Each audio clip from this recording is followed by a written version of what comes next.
الحمد لله قبل كل شيء، الحمد لله مع كل شيء، الحمد لله بعد كل شيء، الحمد لله كما حمده الأنبياء والمرسلون وعباد الله الصالحون، الحمد لله كما نقول وخيرا مما نقول، والصلاة والسلام والتحية والإكرام على أفضل الموجودات، على أفضل الموجودات من الممكنات، وعلى آله وأصحابه الذين مثلوا جهدهم في الرشد والهدايات من البدايات إلى النهايات. أما بعد فأعوذ بالله من الشيطان الرجيم. بسم الله الرحمن الرحيم. قل لا أسألكم عليه أجرا إلا المودة في القربى. صدق الله مولانا العظيم. إن الله وملائكته يصلون على النبي يا أيها الذين آمنوا صلوا عليه وسلموا تسليما. اللهم صل على سيدنا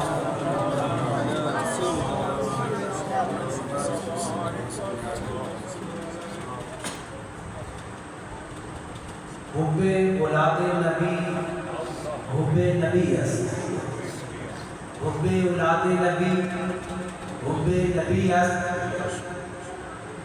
ہر کہیں را حب نباشد اجنبی است. بعد از حمد و سلام معزز و محتشم سامعین کرام، السلام علیکم ورحمۃ اللہ وبرکاتہ. آج کی یہ پروقار پرنور مقدس محفل ماہ محرم الحرام کے حوالے سے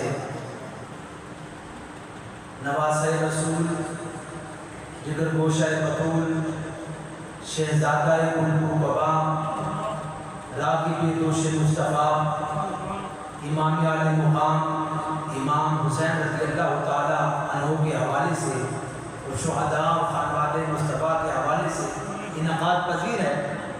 تو اسی حوالے سے چند معروضات آپ احباب کے گوش گزار کروں گا. اب میں بھی یہاں آیا ہوں، آپ بھی تشریف فرما ہیں. اب تھوڑی دیر ہمیں بیٹھنا ہے. اعلان ہو چکا ہے کہ انشاءاللہ نماز کا وقت ہوگی. اس سے اشارہ یہ ملتا تھا کہ دعا نماز کے بعد ہوگا. نماز بھی وقت پر ہوگی تو اس سے پہلے کچھ نہ کچھ بیٹھنا پڑے گا، سننا پڑے گا، سنانا پڑے گا. تو یہ ہم جو ذکر کرنے لگے ہیں یہ رسول اللہ کی سنت ہے. رسول اللہ صلی اللہ تعالیٰ علیہ وسلم نے آپ کے خانوادے پر کسی نے انگلی اٹھائی تو آپ نے اپنے خاندان کی عظمت کا جو یہ کانفرنس ہوتی ہے نا، یہ آپ نے خود اس کا انعقاد کر رکھا. آپ نے صحابہ کا مجمع تھا، آپ نے پوچھا من آنا، میں کون ہوں؟ تو صحابہ نے کہا تھا رسول اللہ، آپ اللہ کے رسول ہیں. آپ نے آگے سے فرمایا من آنا، میں کون ہوں؟ آپ نے فرمایا انت رسول اللہ، آپ اللہ کے رسول ہیں. رسول اللہ نے پھر پوچھا من آنا، پھر آگے سے خود ہی جواب دیا انا محمد بن عبد اللہ بن عبد المطلب. اللہ کا رسول تو ہوں مگر میرا نسب ضرور یاد رکھو، میں عبداللہ کا بیٹا ہوں، عبد المطلب کا پوتا رہتا. آپ نے نسب خود بیان فرمایا اور ساتھ یہ فرمایا کر چپ نہیں ہوئے. ساتھ ہی آپ نے فرمایا ان اللہ خلق الخلق فجعلنی فی خیر خلقہ. اے میرے صحابہ یاد بھی رکھو اور آگے پہنچا بھی دو. اللہ نے جب مخلوق کو تخلیق کیا ہے نا، دو قسم کی مخلوق بنائی. ایک کو افضل رکھا ہے، ایک کو غیر افضل رکھا ہے. اور جس کو افضل بنایا ہے اللہ نے مجھے افضل مخلوق میں اپنا محبوب بنا کر بھیجا. اللہ نے مجھے افضلوں میں رکھا. پھر آگے اللہ پاک کے حبیب خود ہی فرماتے ہیں فجعلنی فجعلہ فرقتین. پھر اللہ پاک نے اس کے فرقے بنائے. فجعلنی فی خیرہم فرقۃ. ان فرقوں میں جو سب سے بہترین تھا اللہ نے مصطفیٰ کو اس فرقے میں رکھا، اس فرقے میں رکھا. ساتھ ہی فرمایا ثم خلق القبائل. پھر اللہ نے قبیلے بنائے فرقوں میں سے. فجعلنی فی خیرہم قبیلۃ. پھر اللہ نے سب سے بہترین قبیلے میں مجھ مصطفیٰ کو رکھا. بات ختم نہیں، فرمایا ثم جعلہم بیوتا. پھر اللہ نے گھروں کو چنا ہے. انا خیرکم بیوتا و خیرکم نفسا. یاد رکھو اس کائنات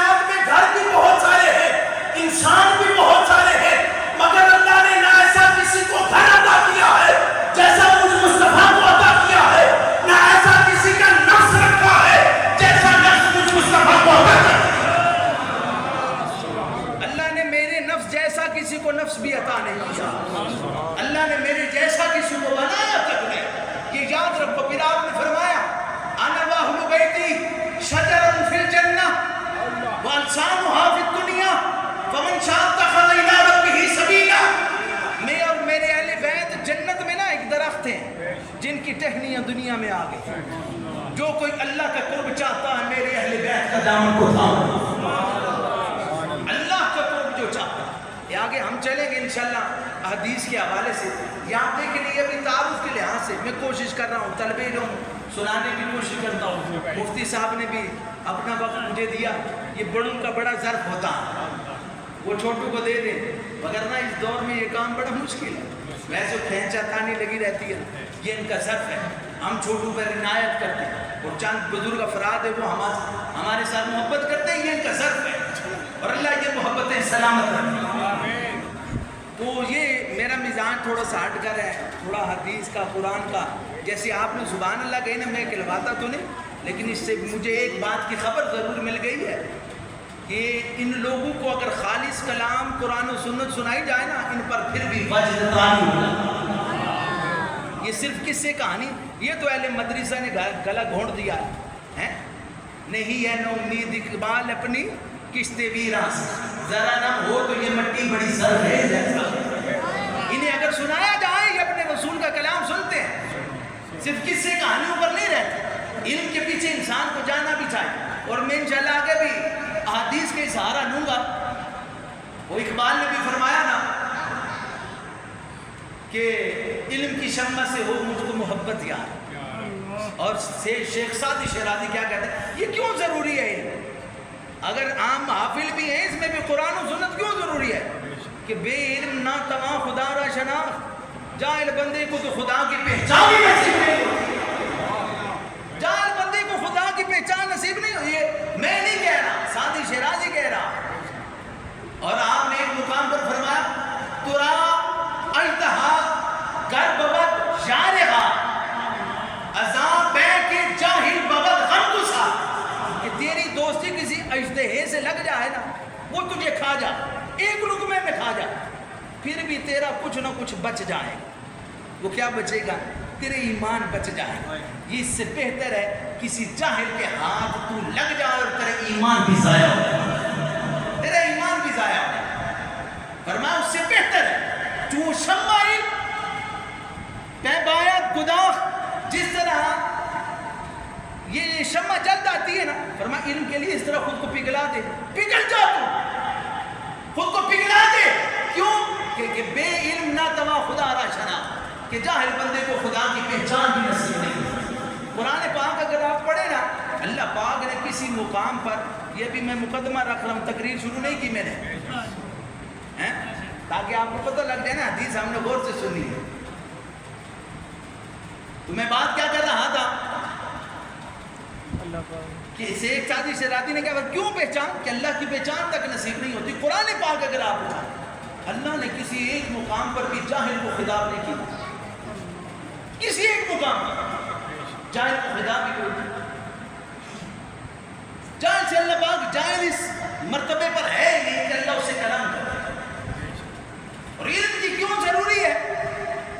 اللہ پاک نے اپنے محبوب کو کیا کیا نہیں دیا بتائیں. ہر شے دی.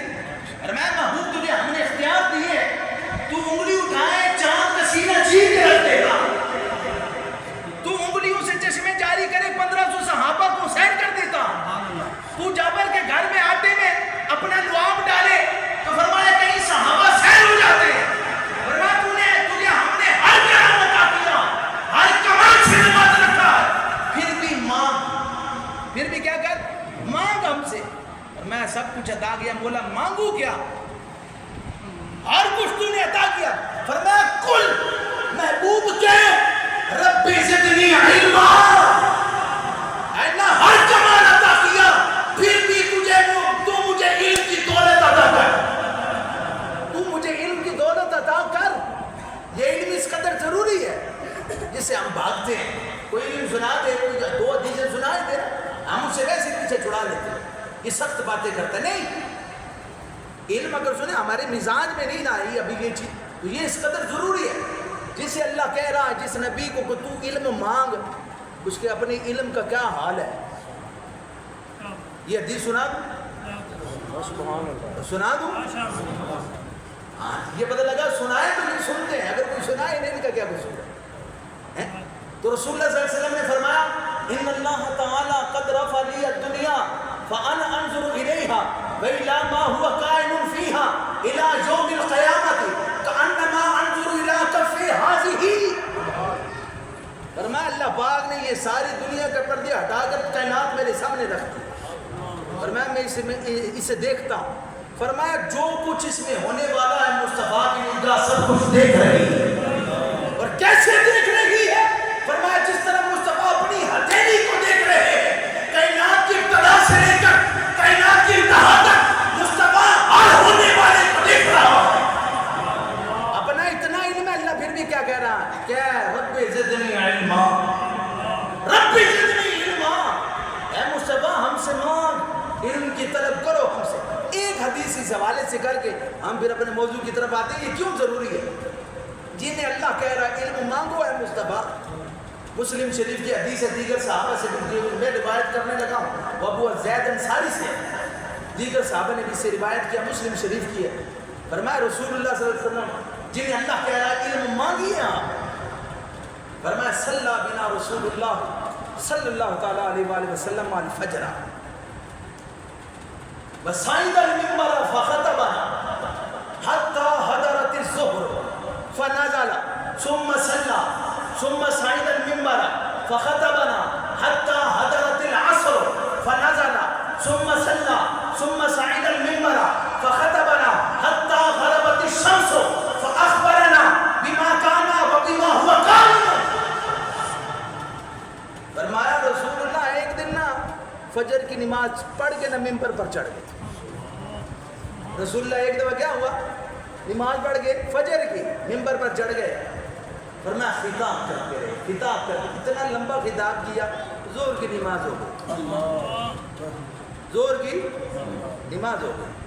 فرمایا رسول اللہ نیچے اترے, زور پڑی, پھر ممبر پر چڑھ گئے. فرمایا خطاب کرتے رہے, خطاب کرتے رہے, خطاب کرتے رہے. فرمایا عصر کی نماز کا وقت, ممبر سے اترے, نماز پڑھی, پھر چڑھ گئے. فرمایا خطاب کرتے رہے, خطاب کرتے رہے, یہاں تک کہ سورج غروب ہو گیا. پتہ لگا کبھی ضرورت ہو لمبا خطاب کر لینا بھی سنت ہے, تو ہم پریشان نہیں ہونا. یہ رسول اللہ نے ضرورت کے مطابق علم, وہ جو ایک جملہ کہے زمانے پر بھاری ہوگا, ساری کائنات پر بھاری پڑ جائے. رسول اللہ کا صحابی کہتا ہے جن کے ایک جملے میں اللہ نے یہ طاقت رکھی ہے, وہ فجر سے لے کر مغرب تک ہم غلاموں سے خطاب کرتے رہے. اور آگے صحابی کیا کہتا ہے, فَأَخْبَرَنَا بِمَا كَانَ وَبِمَا هُوَ قَائِمٌ. فرمایا جو کچھ ہو چکا مصطفیٰ نے وہ بھی بتایا, جو کچھ قیامت تک ہونے والا تھا وہ بھی عطا کر دیا. اب نہ جانے مصطفیٰ نے کیا کیا عطا کیا, غلاموں نے کیا کیا دیا. فرمایا کہ اللہ انہیں کہہ رہا ہے کیا, رب زدنی علما, رب زدنی علما. دعا کرے اللہ پاک سے کہ اللہ میرے علم میں اضافہ فرما. فرمایا کہ علم, بے علم نہ تما خدا را شناخت, بے علم بندہ خدا کی پہچان نہیں کر سکتا. تو فرمایا اب آگے چلیں, ہم اپنے موضوع کی طرف آتے ہیں. تو یہ حدیثیں میں لے کر چلوں گا.